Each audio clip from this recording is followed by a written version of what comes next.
ويطالب بانتخابات رئاسية خلال 3 أشهر. يعني يمكن الجديد عندنا دخول العوا في المشهد، ولا عايزة تعلقي على جزء؟ وهو العوا كان خرج من المشهد. الواضح ان العوا في المشهد بقاله مدة طويلة. خلية نائمة بيتم تحريكها يعني؟ لا، هو شخص بيتم اللجوء ليه كلما ظهرت الحاجة ليه.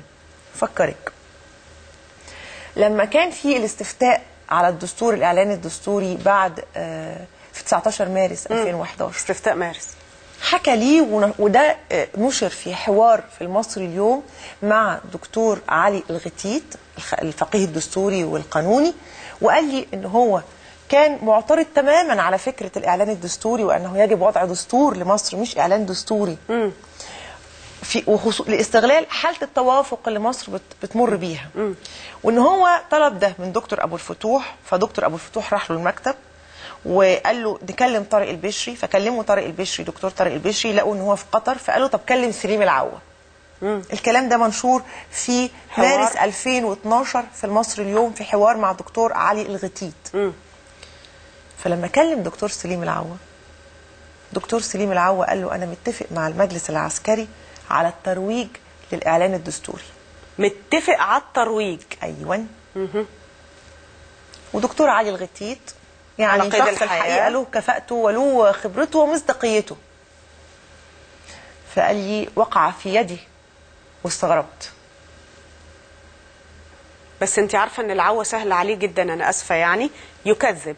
وهو كذب الفريق السيسي وبعدها طلع البلتاجي وقع في نفس الخطأ واعترف ان العوا كان وسيط. الحقيقة هو مدمن لده، يعمل الحاجة ويتراجع قدام الناس، لا ما حصلش، لا ما عملتش.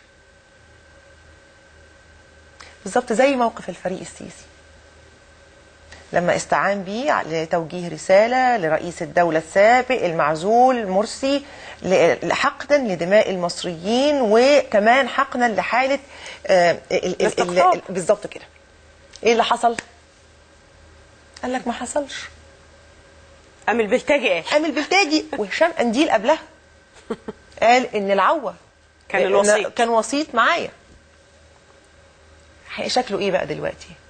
وبعدين يطلع لنا امبارح وهو بيقول مبادرة. اي مبادرة؟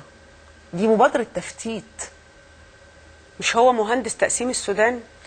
والحقيقة يعني شوية بقى يعني الدكتور طارق البشري سيادة المستشار أربق بيك انك تجر المصريين لخيبة تانية غير خيبة الإعلان الدستوري. أربق بيك ما يندحكش عليك تاني. انت قعدت ساكت سنة لإحساسك بالخيبة اللي وقعتنا فيها بعد الإعلان الدستوري في مارس 2011، وما قدرناش نسامحه، أو أنا شخصيا على الأقل لما اتكلم عن قانون الحقيقة الناس اللي قناة فاهمة، السويس، ناس كتير اللي فاهمة كانت عارفة طارق البشري عمل إيه في المصريين طبعا. وبالتالي أربق بيه إنه يلعب نفس الدور تاني ويجرنا الخيبة، أو يشارك بقصد أو من غير قصد في خيبة تانية يقودها سليم العوا. بالمناسبة هو دكتور سليم العوا مش برضو كان محامي مناع في أرض الطيارين مناع ولا شفيق؟ لا مناع. مش دول فلول برضو يا دكتور سليم ومتهمين وفاسدين؟ حضرتك عارفة ولا الأتعاب كانت عالية قوي؟ انت عارفة هو بياخد كام في الشهر من قناة الجزيرة؟ ده بالمناسبة أنا عارفة ان دكتور سليم العوا كمان محامي قناة الجزيرة هنا في مصر، وده مش من النهاردة، ده من سنين طويلة. ولو تفتكروا قضية الأهرام أسامة سرايا مع الأستاذ أيمن جاب الله أيام الحادثة بتاعة الأهرام، نشرت فيها كلام الحقيقة كان مسف بكل ما تعنيه الكلمة على مذيعات قناة الجزيرة، لأن لكل مقام مقال. طبعا كان كلام أسامة سرايا مسف، كان كلام مبتذل. كان سليم العوا هو محامي قناة الجزيرة،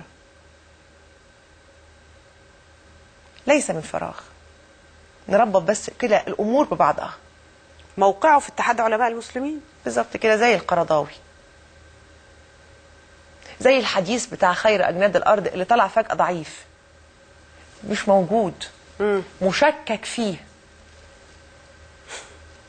الأيام الجاية هتكشف أشياء كتيرة فيما يتعلق مش بس كده، دي يا سيدي الفاضل دلوقتي اكتشفت أن هذا الحديث ضعيف، مشكوك في صحته، اشمعنى؟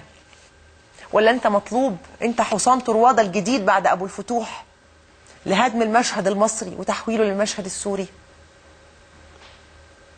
وعشان كده بقول للناس الطيبين الغلابة يا اماني، لا تقولوا الدم المصري كله حرام. ايوه الدم المصري كله حرام، لكن لو هاجمك بلطجي وانت قتلته يبقى عليك حرام، والبلطجي ده مصري، مش ده يبقى حرام؟